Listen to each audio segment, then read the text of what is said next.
Hello students, welcome to SPM classes. आज की video में आप लोग किसी बिंदु आवेश के कारण किसी बिंदु पर वैद्युत विभव इस व्यंजक का आप लोग डेरिवेशन सीखेंगे। मतलब ये हुआ कि यदि हम ये मान लें किसी बिंदु पर कोई आवेश रखा हुआ है तो उस आवेश के कारण जो वैद्युत क्षेत्र उत्पन्न होगा उसमें किसी बिंदु पर हम वैद्युत विभव का मान कितना प्राप्त करेंगे, उसका सूत्र क्या होगा, ये हमें आज जानना है। तो उसके सबसे पहले तो हमको इसका चित्र बनाना पड़ेगा। चित्र यहाँ देखिए हमने बना रखा है। हमने ये माना है कि वैद्युत क्षेत्र में कोई बिंदु O है जिस पर प्लस Q कूलम का आवेश स्थित है।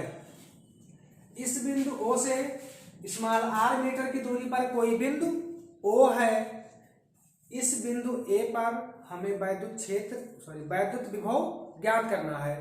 इसके लिए सबसे हमें कुछ बातों को याद रखना पड़ेगा, जैसे बिंदु A पर या इस आवेश के कारण मान लीजिए हम कोई बिंदु यहाँ पर हमने B भी माना है, तो हमें कहीं ना कहीं किसी न किसी बिंदु पर एक परीक्षण आवेश को दर्शाना पड़ेगा और उस परीक्षण आवेश तथा प्लस Q कूलम आवेश के बीच लगने वाला कुल वैद्युत बल हमें ज्ञात करना पड़ेगा। उसके बाद उस बल की सहायता से हम किया गया कार्य निकालेंगे और जब कार्य हमें प्राप्त हो जाएगा तो हम वैद्युत विभव का मान आसानी से ज्ञात कर सकते हैं।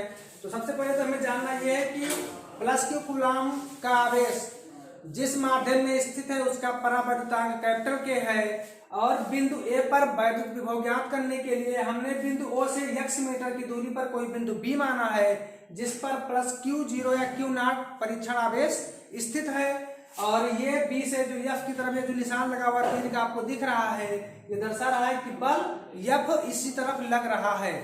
उसके बाद अब आप देखिए, यदि हम प्लस Q और प्लस Q0 यानी O और B के बीच लगने वाला वैद्युत बल, चाहे वो आकर्षण बल हो या प्रतिकर्षण बल हो, अगर उस बल को हमें निकालना हो तो सबसे पहले हमें कूलम के नियम की आवश्यकता पड़ेगी। इन सब बातों को आपको ध्यान रखना है। यहाँ देखिए, माना बिंदु O पर प्लस Q कूलम का आवेश किसी ऐसे माध्यम में स्थित है जिसका परावैद्युतांक कैपिटल K है, ये आपको हम बता चुके हैं। आवेश प्लस Q द्वारा उत्पन्न वैद्युत क्षेत्र में बिंदु O से r मीटर की दूरी पर कोई बिंदु A है जिस पर हमें वैद्युत विभव ज्ञात करना है। यहाँ इस बिंदु की बात हो रही है, ये भी आपको हम बता चुके हैं। इसके लिए माना बिंदु O से x मीटर की दूरी पर एक ही सीध में कोई बिंदु B है जिस पर प्लस Q0 कूलम का परीक्षण आवेश रखा है। ये इस बिंदु की बात हो रही है और ये भी आपको हम बता चुके हैं। एक बार आप फिर से ध्यान दीजिएगा, हमने ये माना वैद्युत क्षेत्र में प्लस Q कूलम का आवेश बिंदु O पर रखा है और माध्यम इस प्रकार का है जिसका परावैद्युतांक कैपिटल K है। इस बिंदु O से स्मॉल r मीटर की दूरी पर कोई बिंदु A है जिस पर हमें वैद्युत विभव का मान ज्ञात करना है। इसके लिए हमने बिंदु O से x मीटर की दूरी पर कोई बिंदु B लिया है और इस बिंदु पर हमने Q0 प्लस Q0 या Q0 धनात्मक परीक्षण आवेश रखा है। तो अगर हमको प्लस Q और Q0 के बीच का वैद्युत बल निकालना हो तो यहां लिखेंगे तब प्लस Q व प्लस Q0 के बीच लगने वाला वैद्युत बल F बराबर, आप कूलम का नियम जानते हैं, 1/4 pi epsilon not into coulomb के नियम में Q1 Q2 था, वहां पर एक तरफ Q1 आवेश था, दूसरी तरफ Q2 आवेश था। यहाँ पर हमारे पास प्लस Q और प्लस Q0 आवेश है, तो यहाँ पर Q इंटू Q0 और अपान r स्क्वायर था, यहाँ पर बीच की दूरी x है तो x स्क्वायर हो जाएगा। अब आप थोड़ा चित्र में ध्यान दीजिए, अगर हम ये मान लें कि इस परीक्षण आवेश प्लस Q0 को हम बल के विपरीत दिशा में यहाँ कोई बिंदु C मानते हैं और B से C के बीच की दूरी हम dx मानते हैं। dx का मतलब ये हुआ कि ये दूरी बहुत अल्प है, मतलब ये हुआ कि हम प्लस Q0 परीक्षण आवेश को बल के विरुद्ध बिंदु B से अल्प दूरी dx तक कोई बिंदु C है वहां तक हम लेकर के आ रहे हैं। अब आप ध्यान दीजिए, अगर हम इस आवेश को यानी परीक्षण आवेश प्लस Q0 को बिंदु B से बिंदु C तक लेकर के आए तो किया गया कार्य हमको ज्ञात करना पड़ेगा। तो यहाँ पर लिखेंगे इसको, चलिए मान लें समीकरण नंबर फर्स्ट लिखेंगे परीक्षण आवेश प्लस क्यू नॉट को वैद्युत बल के विरुद्ध अल्प दूरी dx तक लाने में किया गया कार्य। वैसे किया गया कार्य बराबर होता है बल गुणे विस्थापन। तो किए गए कार्य को हम दर्शाते हैं W से, बल कैपिटल F और गुणे विस्थापन dx। लेकिन यहां पर आप ध्यान दीजिए, यहां लिखा हुआ है वैद्युत बल के विरुद्ध। यदि हम प्लस Q0 कूलम परीक्षण आवेश को वैद्युत बल के विरुद्ध या वैद्युत बल की विपरीत दिशा में लेकर के आएंगे तो ये जो विस्थापन है वो हो जाएगा माइनस dx। और अगर यहाँ पर मान रखा जाए तो ये हो जाएगा W बराबर F का मान 1/4πε0 इंटू Q0 अपान x स्क्वायर और गुणे माइनस dx। ये जो कार्य हो रहा है ये कार्य बिंदु B से बिंदु C तक आवेश या परीक्षण आवेश प्लस Q0 को लाने में किया गया कार्य है। अब हमने आपको इसके पहले कई बार बताया था कि जब हम लघु अवयव लेंगे या लघु दूरी लेंगे तो लघु दूरी के साथ कार्य भी लघु ही होगा, मतलब थोड़ा सा कार्य होगा। तो अगर हम चाहें तो इसे dw भी लिख सकते हैं, छोटा सा कार्य, छोटी दूरी या छोटा विस्थापन के सापेक्ष ये छोटा सा कार्य हो गया। अब अगर हम ये मान लें कि इस आवेश को यानी परीक्षण आवेश प्लस Q0 को हमें अनंत से बिंदु A तक लेकर के आना हो, अनंत से बिंदु A तक का मतलब हुआ इनफाइनाइट टू x नहीं r, क्योंकि बिंदु O से A तक की दूरी कितनी है r। तो यहां लिखेंगे यदि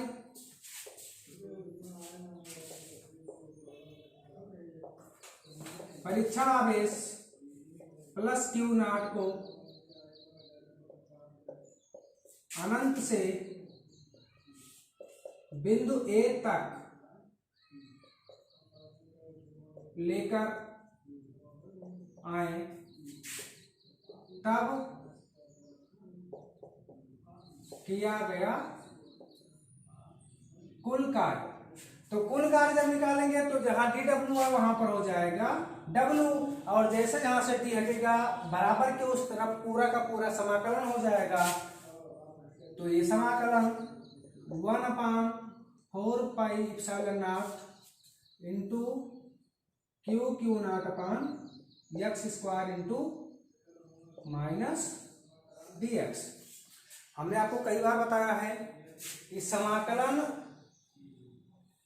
जहां पर dx होगा या dy होगा, मतलब d के साथ जो पद होता है हमें उसी का समाकलन करना होता है।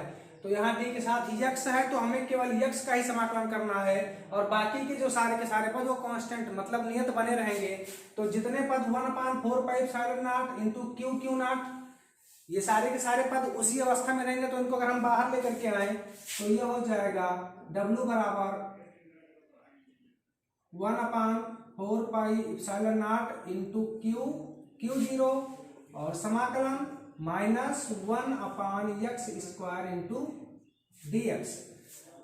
इस माइनस को हम आगे लेकर के आए हैं यहाँ पर। अब देखिए अगर हमें समाकलन करना है, वैसे आप लोगों ने समाकलन अभी तक पढ़ा नहीं होगा, मान लीजिए ये सीधी अवस्था में लिखा होता समाकलन 1/x² इंटू dx। तो करते क्या है, सबसे पहले हमें जिस पद का समाकलन करना है उसको हमें ऊपर लेकर के जाना होता है। तो यदि उसे हम ऊपर लेकर के जाएं तो ये इंटीग्रेशन अगर ऊपर जाएगा तो घात प्लस में माइनस में हो जाएगी, x की पावर -2 और इंटू dx।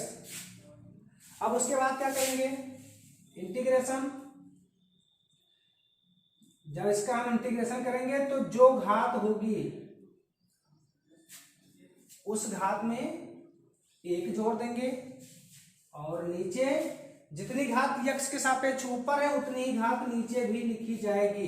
कहने का मतलब वो x की पावर -2 था, हमने -2 में +1 किया और नीचे पूरी घात मतलब -2 और +1 दोनों साथ में। अब अगर इसे हल किया जाए तो ये x की पावर -2 और +1 बचेगा, और यहाँ पर -2 और +1 या इसे हम चाहें तो इस माइनस को अगर ऊपर ले जाए तो माइनस, और अगर x की पावर -1 को नीचे लेकर के आए तो -1/x की पावर +1 या 1/x हो जाएगा। यहाँ से ये पूरी प्रक्रिया आपको विशेष ध्यान में रखनी है, क्योंकि यहाँ पर हम सीधे सीधे इसका मान रखेंगे, तो इसलिए इसको आप कहीं ना कहीं नोट जरूर कर लीजिएगा। कहने मतलब ये हुआ कि 1/x² इंटू dx का मान कितना आता है -1/x, तो ये माइनस और ये माइनस क्या हो जाएगा प्लस। तो मतलब ये हुआ कि अगर इसको हम माइनस को साथ में लेकर के चलेंगे, या माइनस को मध्यम ब्रैकेट के बाहर यहाँ रखें ऐसे और फिर यहाँ पर हम ऐसे रखें, यहाँ भी मान लीजिए हम एक माइनस को लगा करके चलते हैं, तो माइनस और माइनस यहाँ पर आकर के प्लस हो जाएगा। मतलब ये हुआ कि इस पूरे समाकलन का मान कितना होगा 1/x। तो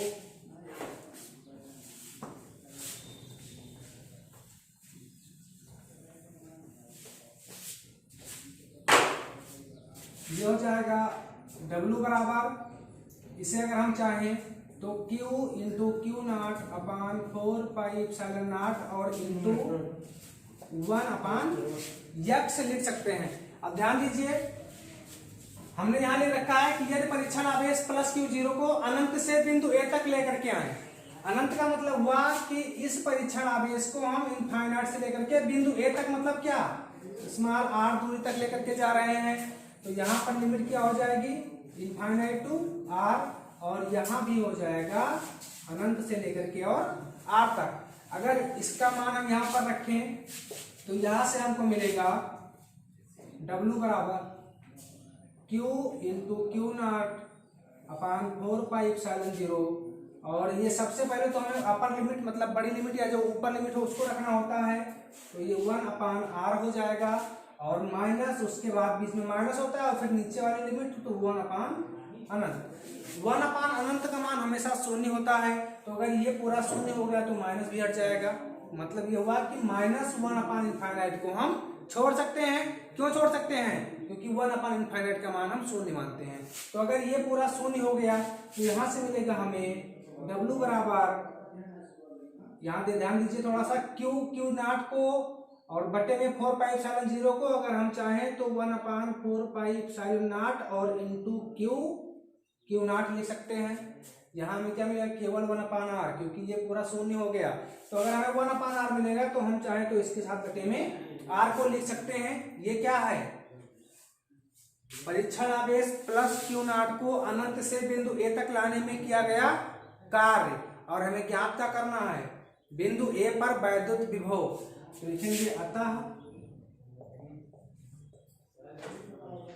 बिंदु A पर वैद्युत विभव B बराबर W/Q0। और अगर हम W का मान रखें, यहाँ आप देख लीजिए, अगर W का मान रखा जाए तो B = 1/4πε0 इंटू Q0 बटे R, और पूरे का बटे Q0। इस Q0 से Q0 कट जाएगा, तो यहाँ बचेगा हमारे पास B बराबर 1/4πε0 और इंटू Q/R। ये रहेगा वोल्ट में। ये आपको किसी परीक्षण आवेश +Q के द्वारा उत्पन्न वैद्युत क्षेत्र में किसी बिंदु पर वैद्युत विभव का व्यंजक है। अगर आपको इस पूरे वीडियो में कहीं भी दिक्कत होगी तो आप नीचे कमेंट करिएगा, आपकी वो समस्या अगले वीडियो में दूर की जाएगी। यहाँ पर आपको एक बात विशेष ध्यान देना है कि हमने यहाँ पर लिखा था कि माध्यम कैपिटल K है, और हमने इस पूरे डेरिवेशन में कहीं भी K का उपयोग नहीं किया है। तो K का उपयोग हमने क्यों नहीं किया है यहाँ पर आपको बता दे रहे हैं। माना माध्यम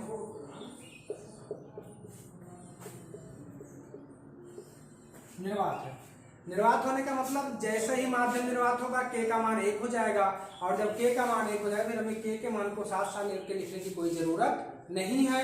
अगर मान लीजिए आपको कहीं निर्वात के अलावा कुछ और दिया है तो यहाँ पर आप के लिख सकते हैं, इसके साथ यहाँ पर के हो जाएगा, और इसके साथ यहाँ पर भी के होगा, बाहर भी यहाँ के आएगा, यहाँ भी के होगा, यहाँ भी के होगा, यहाँ भी के होगा, और यहाँ पर भी के होगा।